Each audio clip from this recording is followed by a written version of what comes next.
Todos, uma satisfação estarmos aqui, a convite deste canal, para falarmos do nosso livro, né, que está sendo aí publicado pelas Edições Renascer, né, uma editora nova no Maranhão. Meu nome é Arthur Felipe de Azevedo Ferreira, mas vocês podem me chamar de Arthur Azevedo, né, mais conhecido no movimento espírita como Arthur Azevedo. E iremos aqui falar sobre a obra Atlântida, o mito em uma perspectiva espírita e científica.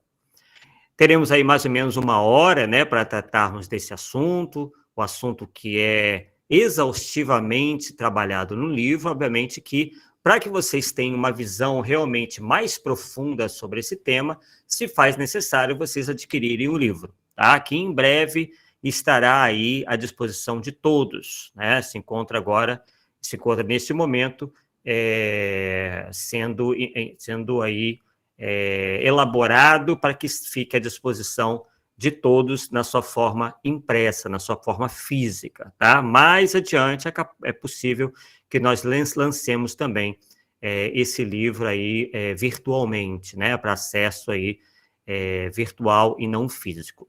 Então, é uma satisfação novamente estarmos aqui. E nós começamos esse livro lembrando de uma frase que consta no Livro dos Médiuns, em que Kardec nos diz o seguinte: mas nunca será demasiado repetir, não aceiteis nada cegamente, que cada fato seja submetido a um exame minucioso, aprofundado e severo.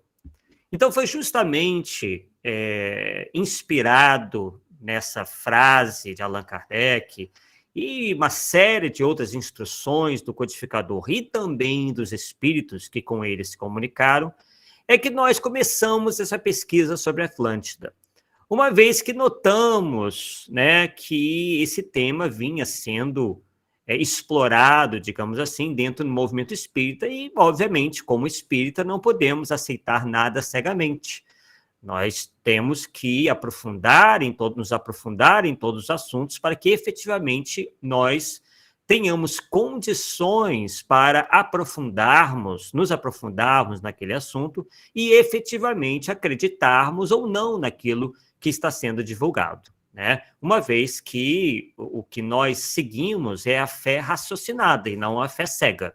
Porque se fosse simplesmente para nós acreditarmos em tudo que venha dos espíritos, então nossa fé não seria raciocinada, seria uma fé cega, né? E é justamente com isso que Moisés se preocupou quando ele fez essa proibição de evocação dos mortos, de contato com os desencarnados, digamos assim, porque eles se prestavam, nós, os encarnados, na época, né, nos prestávamos a todo momento recorrermos às pitonisas, às médiuns, assim que eram chamados os médiuns e as médiuns da época, e para nos consultarmos com essas entidades espirituais, né, naquela época, para decidirmos os rumos da nossa vida. Então, ele achou aquilo efetivamente muito danoso, né, para as pessoas ficarem o tempo inteiro se consultando com os espíritos e deixando justamente a racionalidade,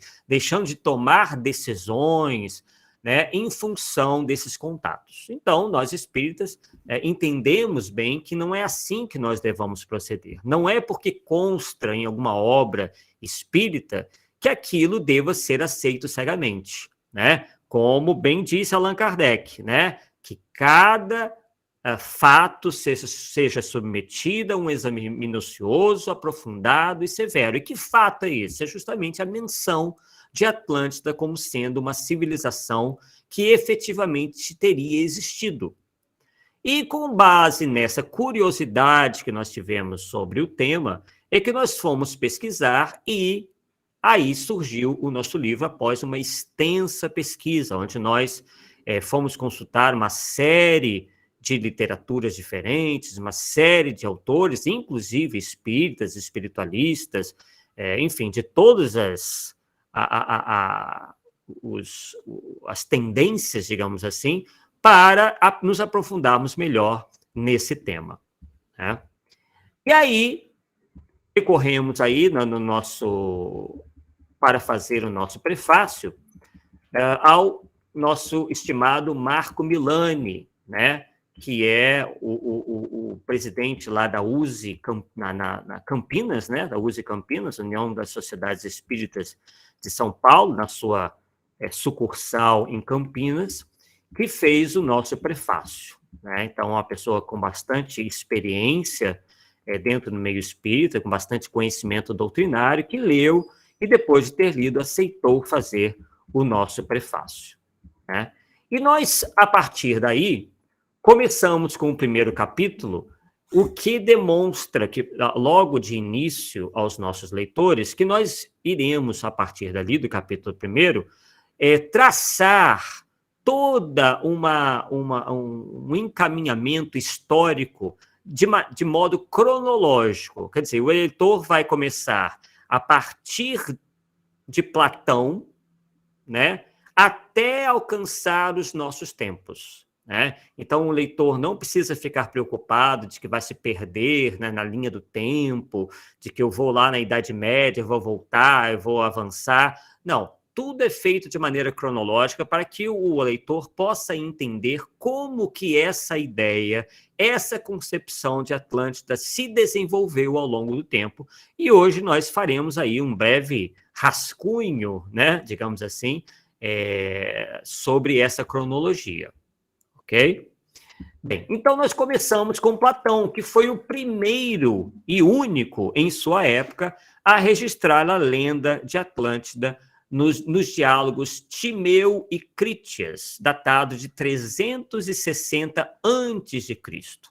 Então, foi através de uma conversa que Platão teve com um legislador ateniense chamado Solon, que ele teve conhecimento, ele tomou conhecimento da história contada, né, a Solon por sacerdotes da antiga capital do Egito, chamado Sais, durante a 24ª dinastia. E essa narrativa, anteriormente, já havia chegado aos ouvidos de Sócrates por intermédio do também filósofo Crítias, que era neto de Solon, lá pelos idos de 460 a.C., né, ou a 403. É apenas uma data aproximada, tá?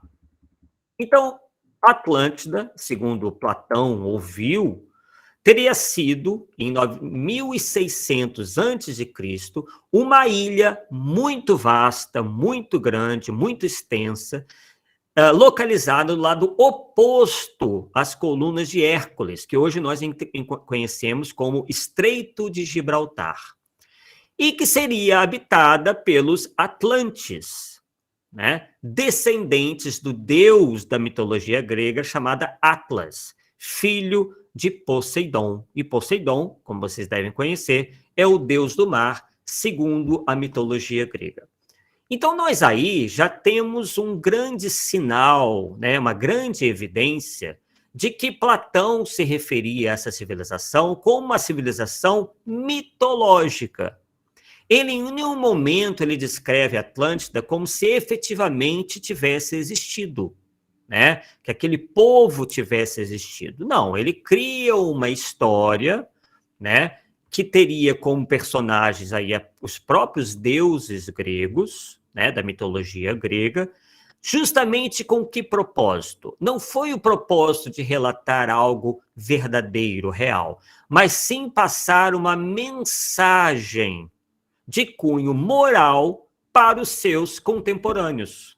Era assim que ocorria com os gregos. Eles criavam histórias com fundamento moral para que o povo lesse e pudesse extrair ali alguma mensagem. Tá? Então, hoje, nós não temos essa prática muito em evidência, mas naquela época era muito comum, né? Então, se criavam essas histórias, tendo sempre como fundo os próprios deuses da mitologia, né? Traçando aí alguns paralelos de cunho moral para que o povo refletisse. Tá? Mas isso nós vamos tratar daqui a pouquinho. Tá? Então, ele fala de Atlântida como sendo uma potência naval e diz também que os atlantes teriam empreendido a conquista da região do Mediterrâneo, mas que Atenas, isso lá em 9600 a.C., né? Obviamente que não há uma pretensão de que essa história seja real, como eu falei, mas nessa história que ele cria, Atenas os teria repelido após uma tentativa de invasão por parte dos atlantes, né? Ao final, a degeneração dos costumes atlantes provocou, segundo esses relatos, a ira dos deuses e um maremoto tragou a Atlântida em um dia e uma noite. Então perceba que aí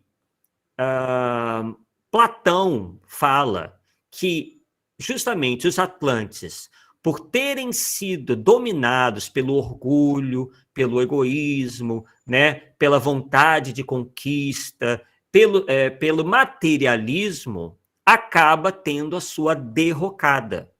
Por que que ele cria essa história? Porque ele já vinha preocupado com os rumos do seu próprio povo. Ele achava que os gregos estavam cada vez mais materialistas, cada vez mais orgulhosos, vaidosos, presunçosos, enfim, se afastando dos caminhos corretos, digamos assim, né? Das virtudes, o caminho correto das virtudes. Então, essa é justamente a mensagem que Platão quer passar para os seus contemporâneos através dessa história mítica de um povo que acaba se degenerando e sofrendo a ira dos deuses. Perceba aí que a ideia é de que os deuses puniam, né, os povos ou as pessoas que traçavam, que trilhavam esses caminhos. Essa era a concepção na época. Né? Uma concepção muito comum de que os deuses puniam, que tudo que se fazia teria uma punição. Claro que isso é apenas, né, o início, né, de entendimento de como agem as leis divinas. Para eles, a coisa acontecia dessa maneira. Hoje nós temos um entendimento um pouco melhor, né, de que não é Deus que pune, sim, são as leis naturais, né, através da lei de ação e reação, de causa e efeito, que vão, né, fazendo com que haja o polimento das criaturas. Não por meio de uma punição, mas sim através de um aprendizado, muitas vezes por conta do sofrimento decorrente dos nossos atos impensados, das nossas paixões, enfim, de tudo de errado, contrário às leis de Deus que nós realizamos ao longo, né, das nossas diversas encarnações. Né, isso que o Espiritismo nos ensina. E há quem hoje, né, argumente que esse relato de destruição possa ter ligação com um fato real, que foi a erupção do vulcão Tera, também chamada de erupção minoica ou de Santorini, que se estima ter ocorrido por volta do 2º milênio antes de Cristo, entre 1650 e 1450 antes de Cristo. Essa erupção, hoje os geólogos já nos dizem, os cientistas nos dizem, que efetivamente ocorreu. E foi um dos maiores eventos vulcânicos já registrados na história. E devastou Santorini, incluindo o assentamento minoico de Acrotiri, bem como as comunidades agrícolas, ilhas próximas e a costa de Creta. E é creditada a essa erupção mudanças climáticas que afetaram a longínqua China, tendo causado horror, também aos egípcios. Por que que isso aconteceu, pessoal? Porque essa erupção vulcânica, que teria ocorrido muitos anos antes, foi de tal grandeza que as cinzas chegaram, inclusive, a encobrir o Sol. E elas se espalharam, foram levadas pelo vento até a longínqua China, para vocês terem uma ideia, né? E teria destruído ali Santorini, onde vivia os minoicos, o povo minoico, né? Que era um povo, pelo que se diz, que era muito assim voltado para o comércio, um povo muito trabalhador e tudo mais, mas em nada se aproximava com as descrições que nós temos hoje da civilização Atlante, tá? Que, como vocês poderão ver, deriva da imaginação de alguns autores ao longo da história, tá? Então, estudos geológicos recentes, ainda nos aprofundando um pouquinho nesse evento cataclísmico, indicam que cerca de 12 erupções ocorreram nos últimos milhões de anos na região de Santorini, que era uma vasta ilha circular, tendo sua topografia bastante alterada, passando a formar um arquipélago de 3 ilhas concêntricas, chamadas de Terra, Terásia e Aspronísio, separados por amplos fossos e ligadas por um canal. E segundo Platão, as ilhas, na época dessa mítica civilização de Atlântida, continham ouro, prata, metais preciosos, além de manter uma abundância de vida selvagem rara e exótica. Havia também uma grande cidade, uma espécie de capital na ilha central. Então, pessoal, essa influência platônica, ela realmente foi muito grande, né? E deu asas à imaginação de muitos autores, né, que foram fazendo uma série de modificações e acréscimos a essa história, né? Então, por isso que nós chamamos Atlântida de mito, né?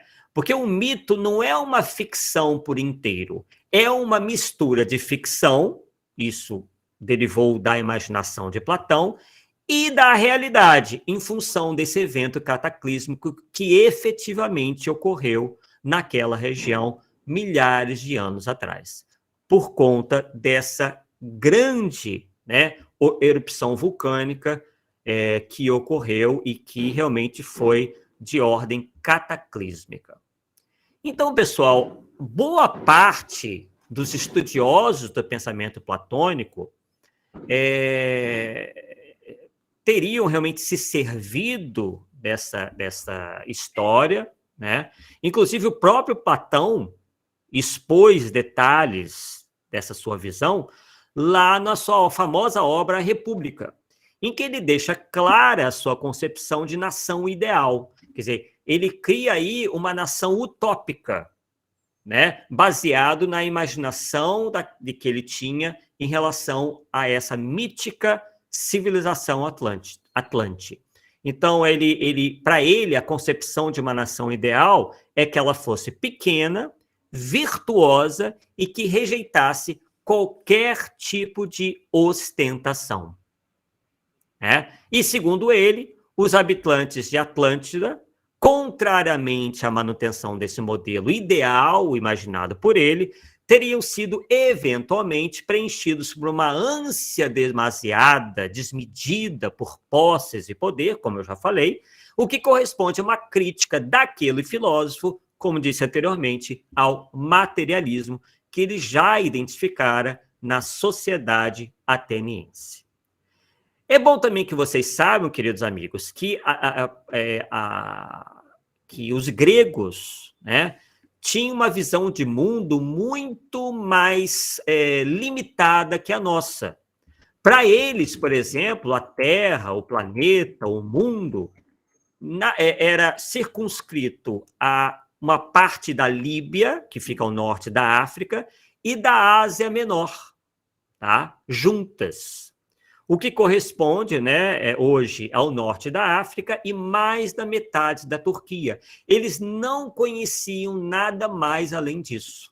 Tá? Então, no livro eu mostro para vocês, para o leitor, um mapa dos gregos, mostrando o que era o mundo para eles. Então, nós temos que levar tudo isso em consideração. Ok? Então, esse livro é bastante ilustrado, vocês vão ter mapas, vocês vão ter esquemas, vocês vão ter fotos, retratos, então, para que vocês realmente tenham uma visão melhor, né, de tudo que está sendo ali descrito. Tá? E aí, já no capítulo 2, nós, intitulado Os Continuadores do Mito da Atlântida, nós falamos de um mercador que virou um monge chamado Cosmas Indicopleustes, que nasceu em plena Alta Idade Média, no século VI, e que considerou a história de Atlântida uma versão distorcida do dilúvio bíblico. Aliás, é bom que se diga, muito pouco se falou da Atlântida durante a Idade Média, salvo uma breve menção na enciclopédia medieval chamada De Imagine Mundi, de autoria de Honores de Alton, cujo ele teria vivido na época de 1110 depois de Cristo, quer dizer, 1110, no ano de 1110 depois de Cristo. E aí, passada a Idade Média, foi a vez do filósofo também muito conhecido, o Francis Bacon, que nasceu em 1561 e morreu em 1626, que publicou um romance chamado Nova Atlântida. Só que foi um romance póstumo, porque quando o romance foi publicado, ele já havia desencarnado. O romance foi publicado um ano depois, em 1627. O Bacon imaginou Atlântida, percebam bem esse verbo, imaginou Atlântida como localizada próxima ao Peru, dessa vez no Oceano Pacífico, quer dizer, muito distante de onde Platão imaginou Atlântida. Segundo Francis Bacon, Atlântida foi um centro de ciência muito avançado que contava com submarinos, vejam bem, máquinas voadoras e meios de comunicação à distância.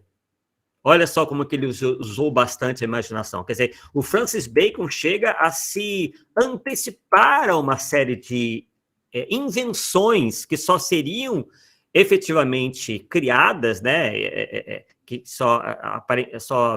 nós conheceríamos muitos anos depois, como o submarino, o avião, etc. Mas isso foi fruto da imaginação dele. Tá? Então, ele também cria uma história imaginária em que os atlantes nada mais eram do que os ascendentes das civilizações pré-colombianas do México e Peru. Quer dizer, como ele não conseguia explicar a origem dessas civilizações localizadas no México e no Peru, ele acreditou que teriam vindo de Atlântida. Tá? Então, foi a primeira vez também que alguém associou a Atlântida a uma alta tecnologia, algo que vai se repetir nos relatos teosóficos, isto é, lá na teosofia, que surge no século XIX, e mais tarde em obras supostamente mediúnicas ou inspiradas, publicadas no meio espírita e espiritualista. Mais adiante, no ano de 1627, foi a vez de Athanasius Kircher, que nasceu em 1601 e desencarnou em 1608, que no ano de 1627 escreveu a obra Mundos Subterrâneos, tendo a geologia e o dilúvio como temas principais. O Kircher, pessoal, estudou ao longo da vida dele uma enorme variedade de assuntos, de vulcões ao Antigo Egito e até mesmo sobre dragões voadores. Então, perceba que não se tinha muito assim uma precisão científica, As pessoas, elas davam asas à imaginação também. Uma vez que nunca houve dragão voador, coisíssima nenhuma, O que houve, certamente, foram animais pré-históricos que esses indivíduos jamais puderam observar, obviamente, porque os animais pré-históricos foram extintos milhões e milhões de anos antes de surgir o ser humano na face da Terra. E o Kircher, pessoal, pesquisou, tendo como fonte os estudiosos pré- e pós-iluministas, confiando mais em textos antigos do que na experimentação. E aí, em um dos seus livros, ele chega a fazer diagramas meticulosos, super detalhados, que abordavam, por exemplo, se a Torre de Babel poderia ter alcançado a Lua. Mas foi só em 1664 que ele decide criar um mapa de Atlântida. E o biógrafo dele, né, que nós fomos aí pesquisar, que se chama John Edward Fletcher, explica que a ideia por trás desse mapa do Athanasius era de validar uma estranha teoria sobre a Terra. Né? Diz lá o estudioso do Fletcher, né? do Athanasius, chamado Fletcher, ele diz o seguinte: segundo o pensamento medieval, a Terra tinha uma alma e um corpo. Então, essa é a ideia, era a ideia do Athanasius Kircher. Né? Então, eu também mostro aí ao leitor, né, esse mapa criado pelo Kircher e essa ideia de que ele tinha de que a Terra tinha um corpo e tinha uma alma. Tá? Então, foi com essas bases que ele cria essa Atlântida segundo a sua imaginação. 40 anos depois foi a oportunidade do Nicolas Sanson, que é um cartógrafo, nas suas cartas gerais de todas as partes do mundo, em que ele desenha uma série de mapas, incluindo um mapa hipotético das Américas como a antiga Atlântida. Então, ele imagina as antigas Américas como sendo a antiga Atlântida, dividindo-a conforme os 10 reinos de Platão. Tá? Então, por exemplo, aqui no Brasil, ele diz que seria o reino autóctonos, ficava ao leste do Brasil. No leste da América do Norte seria Gadirus, enfim, ele vai dando nomes aí, e no livro vocês vão poder conhecer esses reinos de Atlântida, né? Reinos imaginários. Mais adiante, Atlântida se tornou obsessão de naturalista, historiador e escritor sueco chamado Olof Johannes Rudbeck, que nasceu em 1630 e desencarna em 1702. Ele foi o reitor da Universidade de Uppsala, na Suécia, e ele publicou uma obra chamada Atlântica, com C, com o qual ele queria seriamente provar que a Suécia era o berço da história. Como? Colocando a Atlântida como sendo hoje a Suécia. Né? Quer dizer, a Suécia seria aquela que herdou a Atlântida, né? Porque a Atlântida seria localizada ali.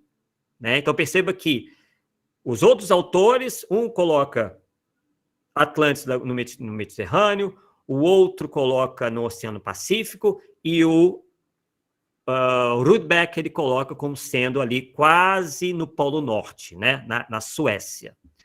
Então, a intenção dele era provar que a Suécia era o berço da história. Né? Então, ele procura puxar essa história de Atlântida para a Suécia, né? Para que a Suécia tivesse ali uma ascendência sobre todas as outras nações.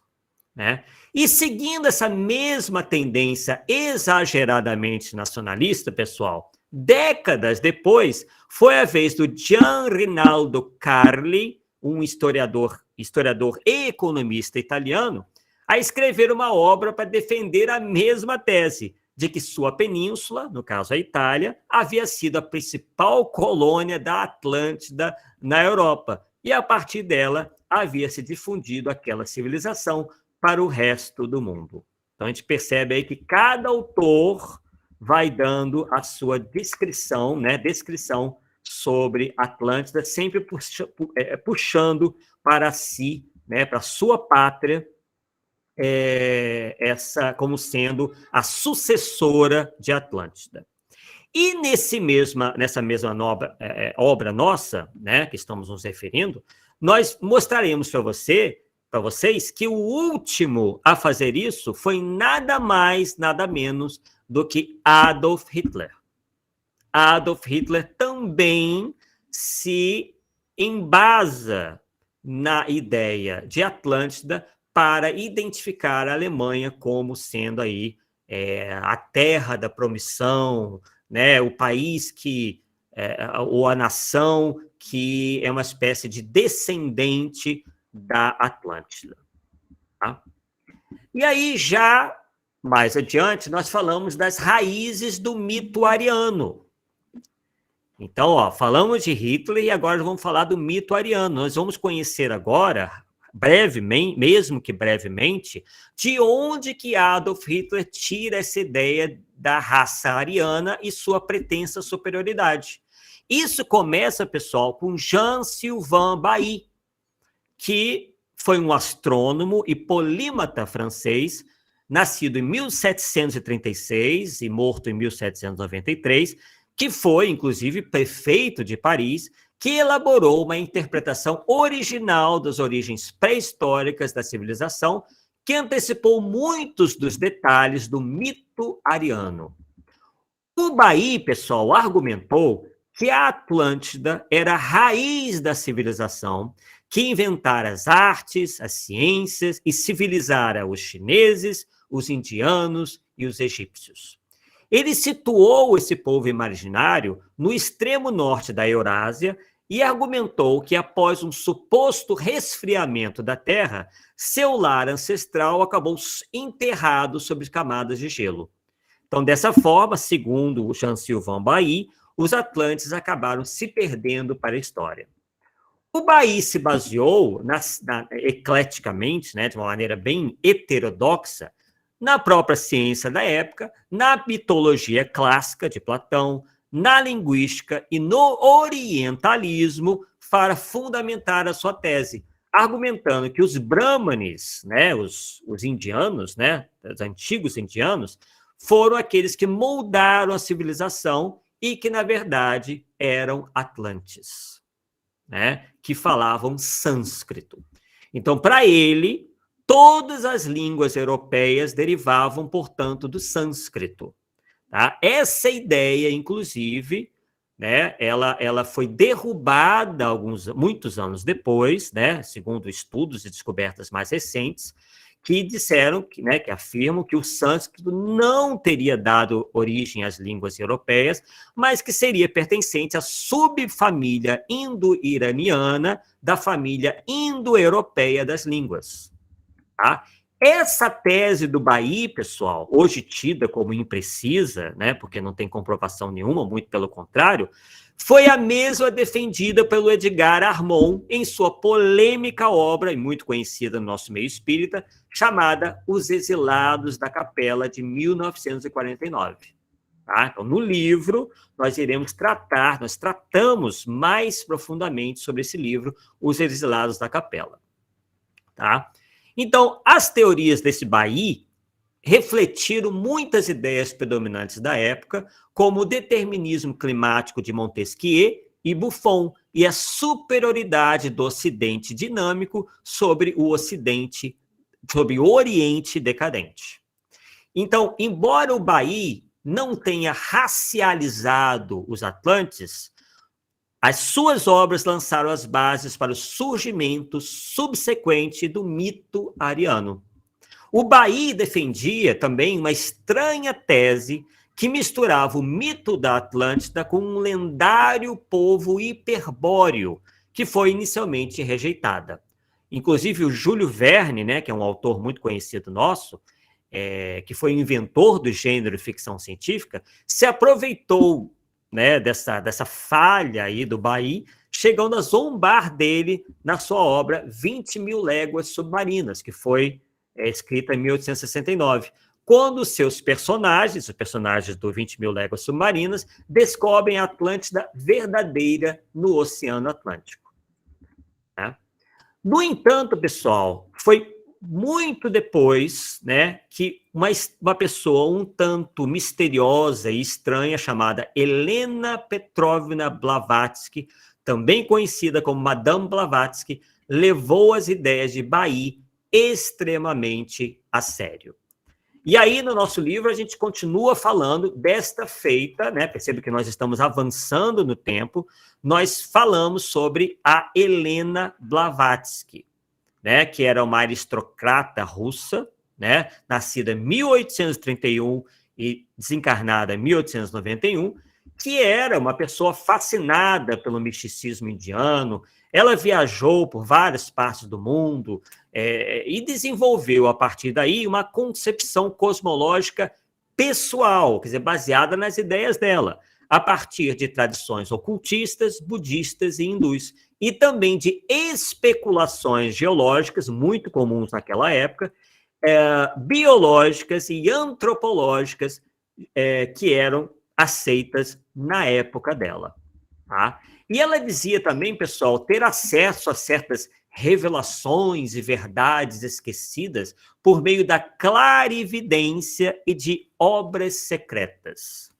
Uma delas, a título só de exemplo, né, era um manuscrito em frísio antigo, frísio é uma língua, tá? Chamada de Era Linda, que pretendia cobrir temas históricos, mitológicos e religiosos da antiguidade remota, de 2194 a.C. até 803 d.C. Só que especialistas em filologia germânica consideraram essa obra uma farsa, uma grosseira falsificação. E aí a Blavatsky acabou por fundar, em 1875, a Sociedade Teosófica, que é uma sociedade mística cujo credo foi explicitado no seu livro, né, no livro da Blavatsky, A Doutrina Secreta, em 1888.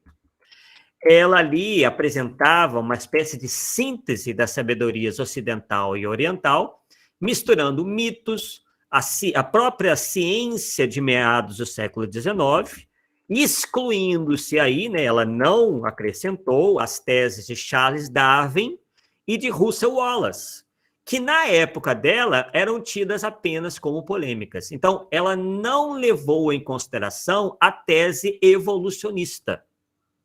Tá? E também a Blavatsky levou em consideração, para escrever as suas obras, vejam bem, romances de ficção, inclusive os romances do Jean-Sylvain Bailly, que nós citamos há pouco, e de um tal, que nós vamos, se der tempo, falar ainda hoje, Ignatius Donnelly. Tá? Se der tempo, nós vamos falar dele ainda. Então, nesse trabalho meio hermético, a Blavatsky revive a teoria do Bailly, ela chega a citá-lo 22 vezes, pessoal, e incorporou essa tese dele da Atlântida Hiperbórea em uma história épica de continentes e raças raiz. Então, para ela, o destino da Atlântida estava ligado ao de uma raça particularmente controversa, que era a raça ariana, que eu também já citei aqui. Segundo essa história, quando os arianos migraram para o sul, já que eles eram do norte, né, eles migraram para a Índia, uma sub-raça surgiu deles, os semitas. O mito de uma Atlântida hiperbórea, assim, fez sua entrada nas ideologias antissemitas e arianistas do final do século XIX. Quem são os semitas, pessoal? São o que nós conhecemos hoje como os judeus. Então, a partir dali, que começa também a surgir a ideia de que os arianos eram superiores, era uma raça superior, e os semitas eram uma sub-raça. Então, por isso, inferior. Né? E é bom que se diga, pessoal, que naquele período da Blavatsky, houve uma espécie de Atlântida mania, com estudiosos e charlatães escrevendo livros e mais livros, de modo a provar que o continente perdido existiu nos mais variados lugares. Segundo alguns, foi em Marrocos, outros na África subsaariana, outros na América do Sul, enfim, em outros lugares. Suécia, Itália, enfim, como eu já explicitei para vocês. Então, a teoria do Bailly e da Blavatsky, porque ela chega a citá-lo 22 vezes, também encontrou apoio dentre alguns ideólogos arianos mais fanáticos. Imagine qual cidade? Viena, que é a capital do país onde Hitler nasceu. Foi desses ciclos que grupos nacionalistas alemães pós Primeira Guerra Mundial, como a Sociedade Thule, Thule, em homenagem à capital mítica da Hiperbórea, derivaram muitas de suas teorias antissemitas e arianas. Então, os membros dessa Sociedade Thule, né, foram fundamentais, isso a história nos diz, tá? Há vários livros falando sobre isso, né, e detalhando isso daí. Então, essa Sociedade Thule foi fundamental para ajudar Adolf Hitler, né, a fundar o Partido Nacional Socialista dos Trabalhadores Alemães, que nós conhecemos como partido nazista, em 1920. Um desses membros da Sociedade Thule, o político e escritor alemão Alfred Rosenberg, um companheiro próximo de Hitler, que se tornou seu conselheiro durante seus anos em Munique, colocou o mito de uma Atlântida hiperbórea no centro do seu volumoso livro doutrinário, chamado O Mito do Século XX. Então está lá no livro desse conselheiro de Adolf Hitler, que foi o Alfred Rosenberg, que é datado de 1930. O Rosenberg começa esse trabalho assumindo a existência passada de uma Atlântida no extremo norte. Tá? Então, eu mostro para o leitor os trechos, né, onde ele fala sobre isso. Tá? E mostro, inclusive, uma foto do livro, e está lá também na bibliografia da nossa obra.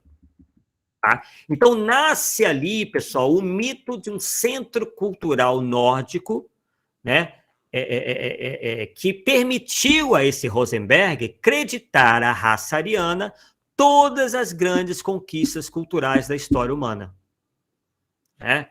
Então, segundo ele, os arianos desceram da sua posição no norte para trabalhar suas maravilhas no clima do sul, nos climas do sul. A evidência da superioridade ariana, portanto, baseava-se nessa situação geográfica fundamental. Né? Somente se localizados no Círculo Ártico, os arianos poderiam assumir a responsabilidade pelas realizações orientais e ocidentais de maneira plausível. Quer dizer, aquela é uma história construída para que se desse crédito a essa superioridade da raça ariana. Tá? No entanto, pessoal, tem algumas diferenças consideráveis entre as interpretações do Bailly e de Rosenberg, né, esse nazista, sobre o mito da Atlântida hiperbórea. E claramente Bailly não deve ser considerado uma espécie de precursor do nazismo, né, pelo menos de maneira consciente.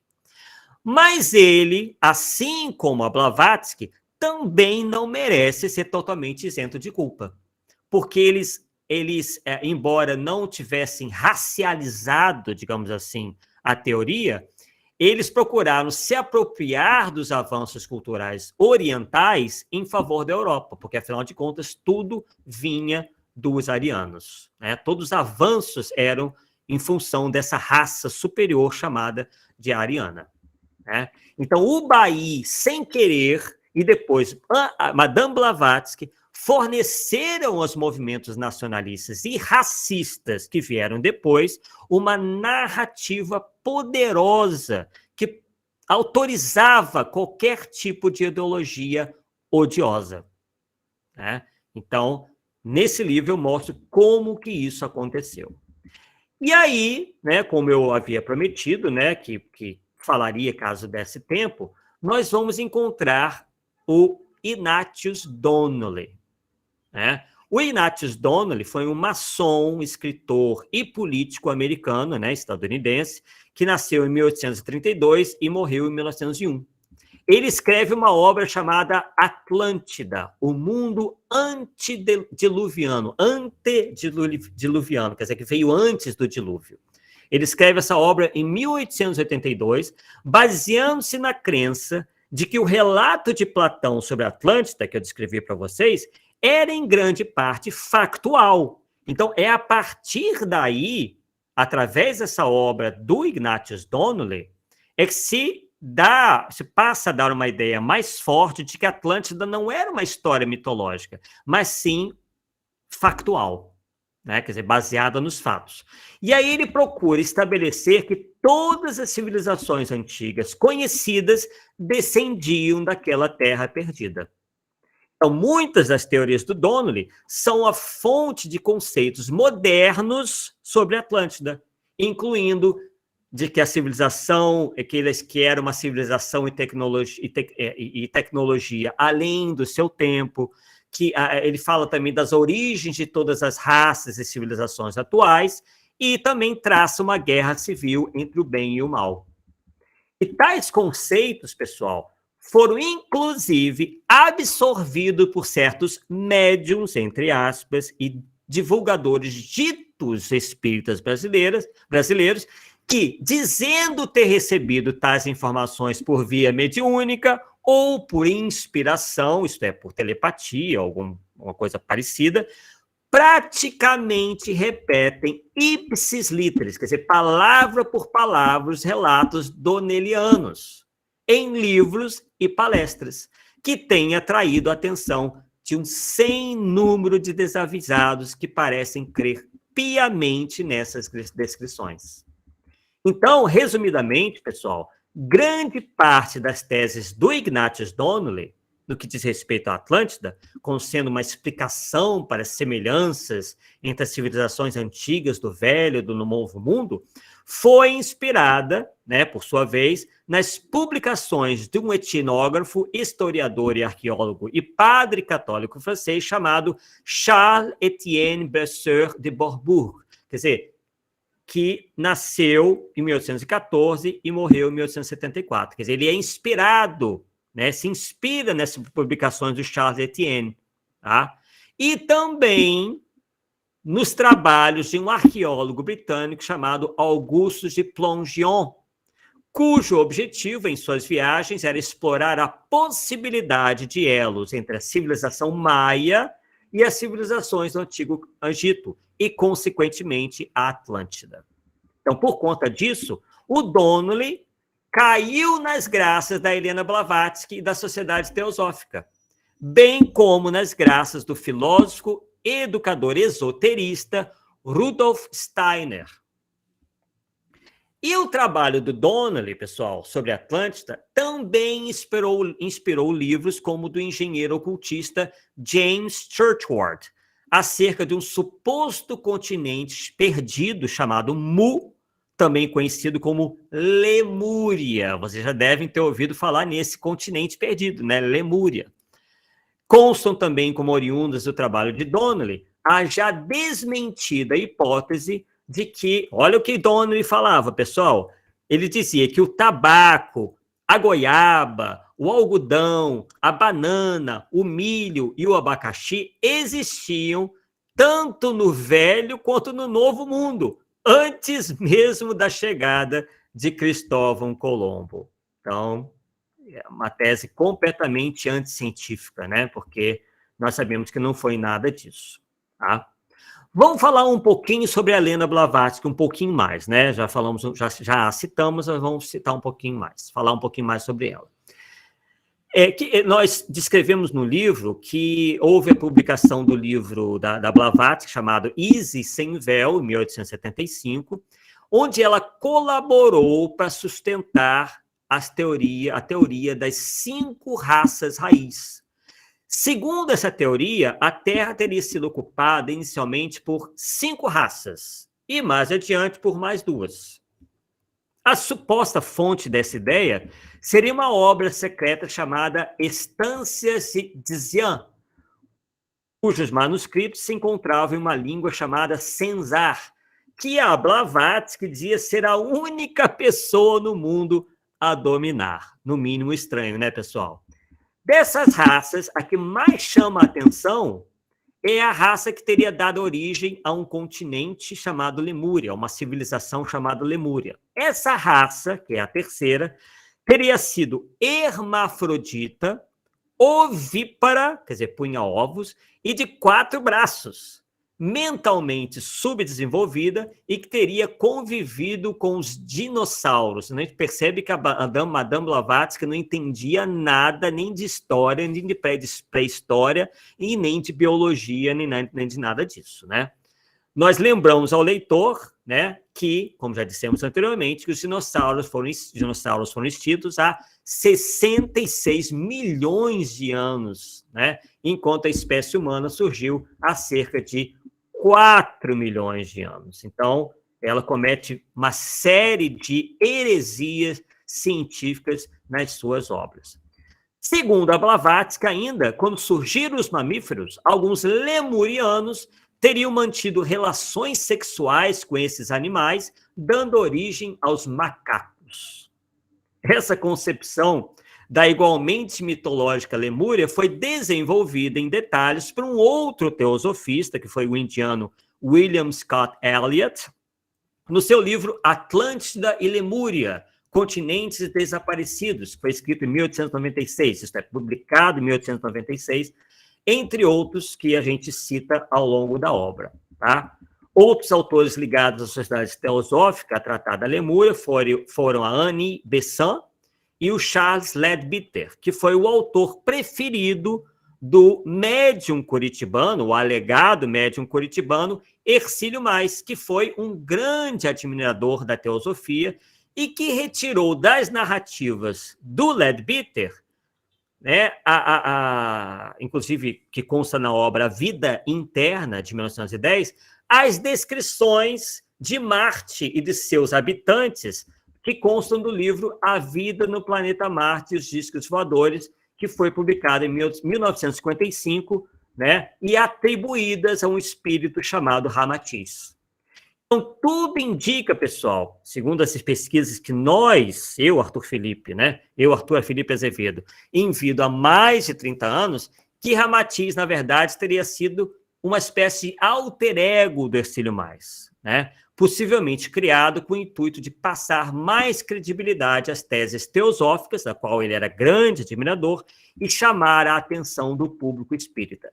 O Hercílio Mais, pessoal, deixa sempre muito evidente de que ele queria que o espiritismo, que a doutrina espírita, incorporasse aquilo que a teosofia ensinava ou ensina. Tá? Então, a minha tese é que ele, para chamar a atenção de nós espíritas, colocou essas obras como tendo origem em mensagens mediúnicas, enquanto que, na verdade, ele mesmo escreveu tendo como base esses livros da teosofia, tanto é que se encontra ali trechos inteiros iguaizinhos às obras teosóficas. Tá? Então, o sonho do Hercílio Mais é que o espiritismo incorporasse as ideias do orientalismo. O mesmo acontecendo com outro autor muito conhecido nosso, que foi o Edgar Armond. Tá? Então, nós transcrevemos uma série de escritos do Hercílio Mais e do Edgar Armond, onde eles colocam isso de maneira muito clara. Tá? Nós não ficamos só na tese, no achismo, não. Nós evidenciamos isso através de palavras proferidas por eles ou escritas por eles. Tá? Onde isso fica muito claro, muito evidente. Tá? Bem, e aí vamos voltar um pouquinho ao William Scott Elliott, que chega a afirmar, né, que as duas primeiras raças atlantes, ainda primitivas, teriam sido de pele escura, e, segundo ele, os atlantes teriam dado origem à raça tolteca, que foi construtora do Império Atlântico, cujos remanescentes seriam os toltecas do México e os incas do Peru. Tá? E aí ele diz que daí foram extraídas as raças amarela e branca. Então, é uma explicação bem imaginosa sobre a origem das raças, que nós sabemos que não é essa. Tá? No livro eu procuro explicar a origem, né, das raças humanas, né? Na verdade, a raça humana não existe só, mas existem as etnias. Né? Hoje a ciência nos mostra efetivamente como que isso aconteceu. E nós, então, falamos sobre os reflexos disso tudo no movimento espírita francês. Tá? Então, nós, no livro, falamos que, a partir do desencarne de Allan Kardec, né, passa, então, a dirigir a Sociedade Parisiense de Estudos Espíritas, a partir de 1869, né, quando se encarna Allan Kardec, o Pierre Guetin Lemarie, e que passou, então, a exercer as funções de redator-chefe e diretor da Revista Espírita e gerente da Livraria Espírita. E como, pessoal, ele não tinha as mesmas credenciais de Kardec, né, e tinha um excessivo espírito de tolerância, ele não foi capaz de obstruir a ação de adeptos que desvirtuaram a finalidade da Revista Espírita. Então, ele passa a abrir as páginas da revista a propaganda de filosofias espiritualistas, inclusive da teosofia, né, que, como nós já sabemos, diverge em muitos pontos em relação ao espiritismo, né? Então, nós falamos um pouco sobre isso, inclusive há uma série de relatos, né, históricos sobre isso, inclusive que consta na obra Processo dos Espíritas, né, onde consta o seguinte, que houve um desvirtuamento das finalidades da Revista Espírita, em que foi oferecido, abre aspas, terreno livre a lutadores de todas as correntes, com a condição de que defendessem causas espiritualistas ou de ordem essencialmente humanitária e moral, expondo-se assim às críticas acirradas de uns, às acusações ou descontentamentos de outros. E na obra Allan Kardec, editado pela FEB no volume 3º, de Zeus Van Tuyl e Francisco Thyssen, diz o seguinte: nesses lutadores de todas as correntes incluíam-se adeptos do orientalismo, como teosofistas, budistas, ocultistas, esotéricos, etc. Tá? E nós também comentamos aquilo que a Berthe Fropo denuncia. Ela chega a denunciar que o Lemarie acaba se convertendo à teosofia, né, e passa a vender uma série de obras teosóficas na Livraria Espírita e na Sociedade Parisiense de Estudos Espíritas. E já mais chegando ao meio do nosso livro, nós falamos sobre a polêmica obra Os Exilados de Capela, né, que foi onde o tema Atlântida, né, chega a ser aventado, né, ele chega a ser mencionado, né, por Edgar Armond, tendo como base um outro livro, no caso o livro A Caminho da Luz, ditado ao médium Francisco Cândido Xavier pelo Espírito Emmanuel em 1938. Né? Então ele pega esse livro A Caminho da Luz, e também diz se basear na Gênese bíblica e na Gênese de Allan Kardec, uma das obras fundamentais da codificação espírita. E é com base na Gênese de Allan Kardec que o Armond importa uma tese bastante lógica em termos espíritas e espirituais também, que é o da transmigração, em que espíritos oriundos de mundos superiores teriam perdido o direito de lá permanecerem por serem retardatários em seu progresso moral.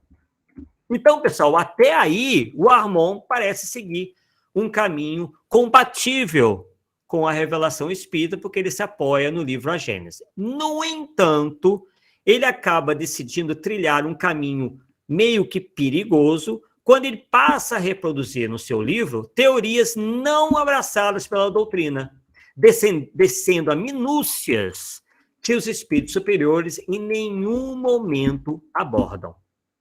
Tá?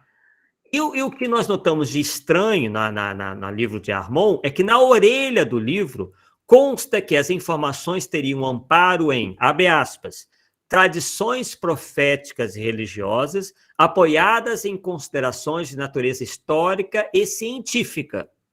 Só que mais adiante é dito que não é uma obra de erudição ou de ciência, que se apoia em documentos ou testemunhos oficialmente aceitos de fácil consulta. Quer dizer, ele se contradiz. Isso na página 3. O que nos faz lembrar dos tais escritos secretos de Blavatsky e os testemunhos por ela aceitos, advindos de obras ficcionais, que nós aqui já mencionamos, ou amparados em teorias científicas que hoje se encontram plenamente desmentidas. E aí, em seguida, o Armond parece que dá uma recuada e ele afirma que o livro dele é um simples ensaio de reconstituição histórico-espiritual do mundo, realizado com auxílio da inspiração, que ele entende como ideias e pensamentos emitidos e recebidos telepaticamente. Então, novamente, a gente encontra semelhanças com a narrativa da Blavatsky, que também alegava receber informações por via telepática. E aí o Armon passa, quem conhece a obra pode verificar lá, a desenvolver a tese, afirmando que a migração dos capelinos teria se iniciado já nas últimas eras glaciais, em um período por ele chamado de primeiro ciclo. E aí a gente mostra uma série de mapas, né, que constam do livro Exilados da Capela. Tá? E ele diz lá que a parte dos capelinos degredados teriam se tornado os constituintes da terceira e quarta raça de Atlantes. E é a partir desse ponto, pessoal, ponto, queridos amigos, que o Armon importa toda a série de conceitos contidos nas obras teosóficas. Que os Atlantes teriam sido seres mais avançados em relação aos demais habitantes do planeta, teriam sido dotados de poderes psíquicos, que teriam feito mau uso desses dons para fins de conquista e dominação.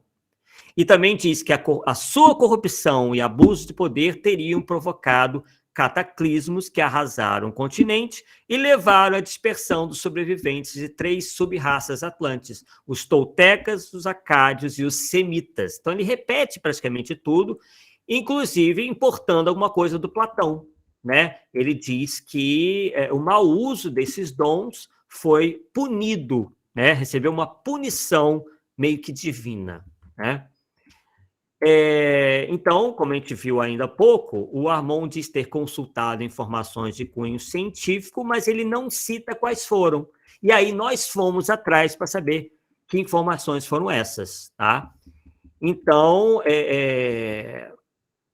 daí, já chegando ao final do nosso estudo, que a gente vai ver que o Armon importa uma teoria, né, de que teria havido continentes sobre a face da Terra, chamados de pontes continentais, que tentavam explicar por que fósseis da mesma espécie eram comumente encontrados em locais completamente distintos, em continentes diferentes.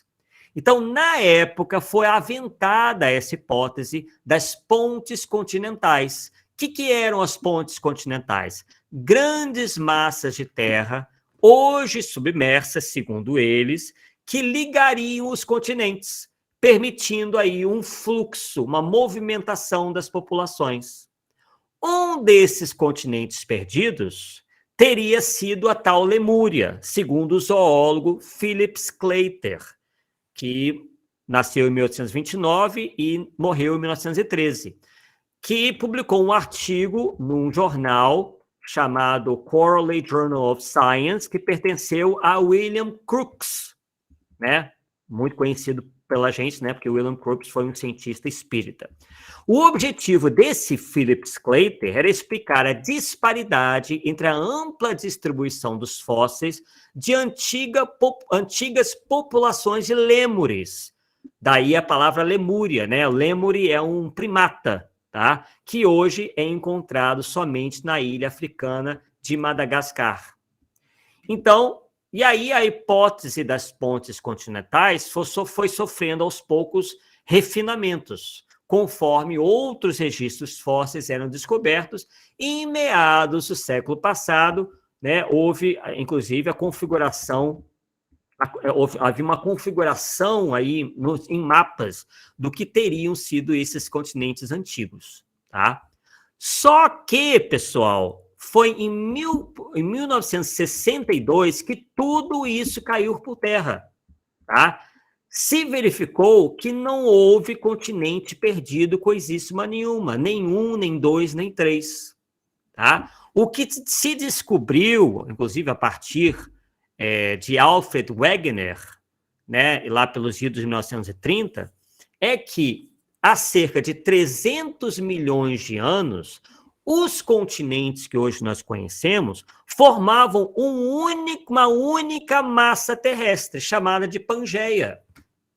A Pangeia, segundo Wegener, foi se fragmentando e os seus fragmentos andaram à deriva desde então. Quer dizer, eles foram se separando, formando o que hoje nós entendemos como os nossos continentes. Tá? A partir da Pangeia, né, houve a separação dos continentes por meio das placas tectônicas, que vão se afastando ao longo do tempo à velocidade de 10 centímetros por ano.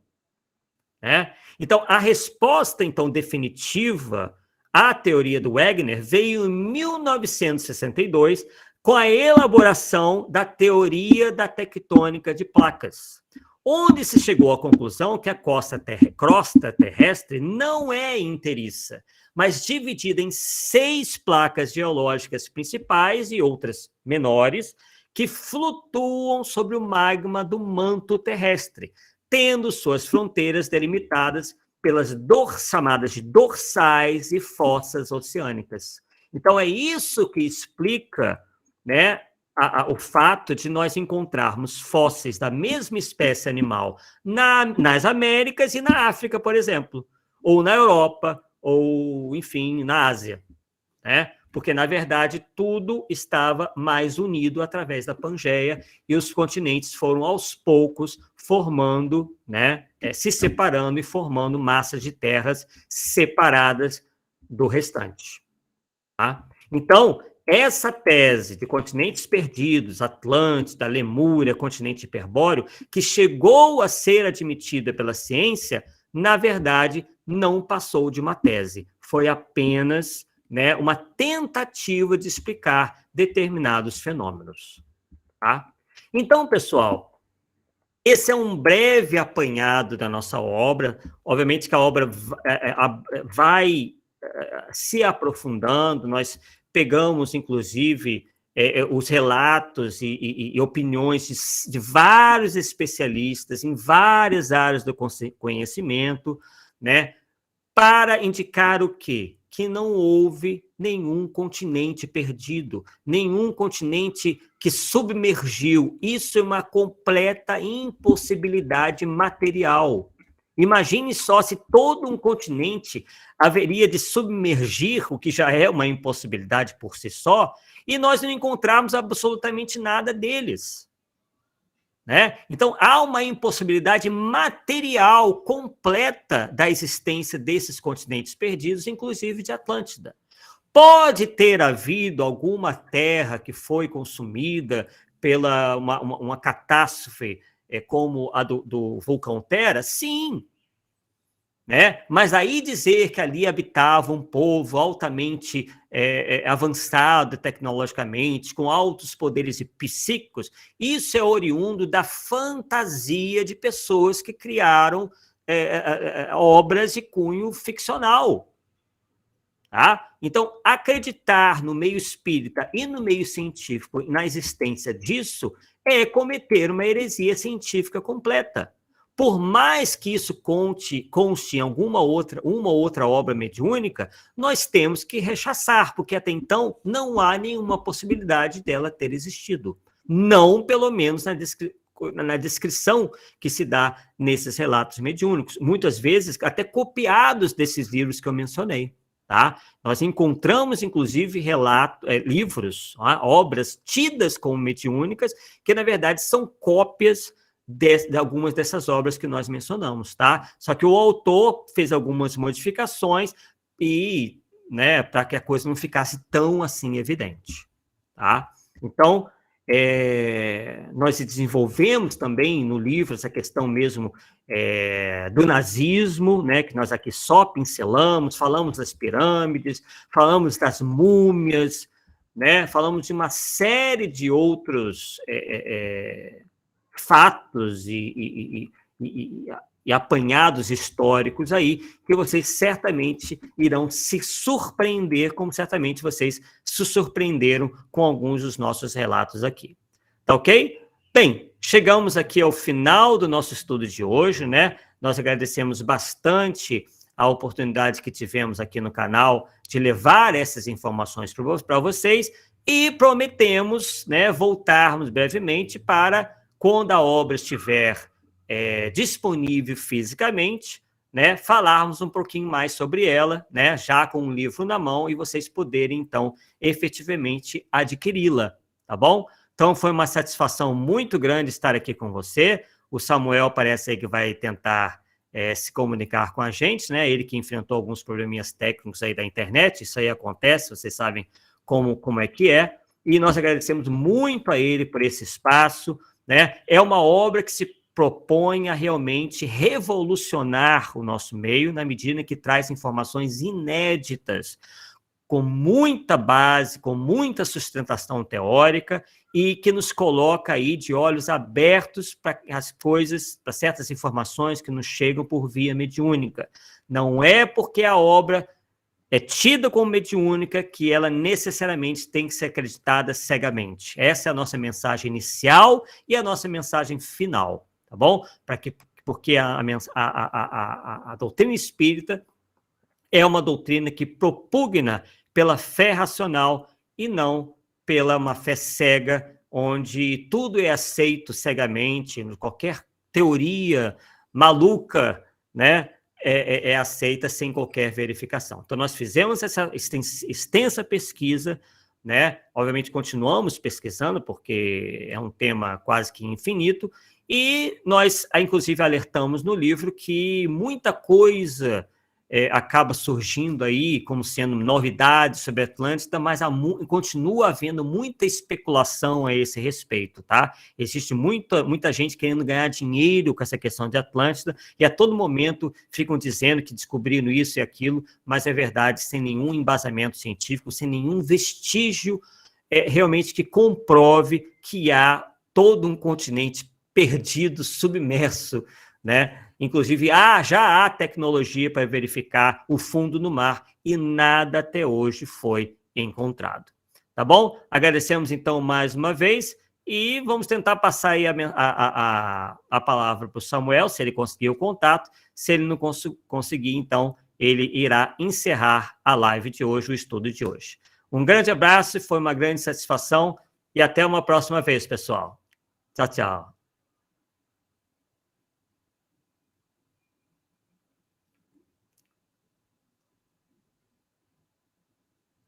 Vamos ver se o Samuel consegue alguma coisa.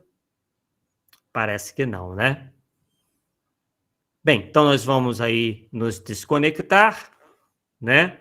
E quem sabe numa próxima oportunidade o Samuel possivelmente vai ter algumas perguntas para fazer, alguns questionamentos, o que nós gostamos muito que aconteça, né? Porque nós não fugimos ao debate, enfim, qualquer pessoa que queira debater esse assunto conosco será muito bem-vindo e terá certamente todas as respostas que deseja. Então, mais uma vez, foi uma grande satisfação e até uma próxima vez.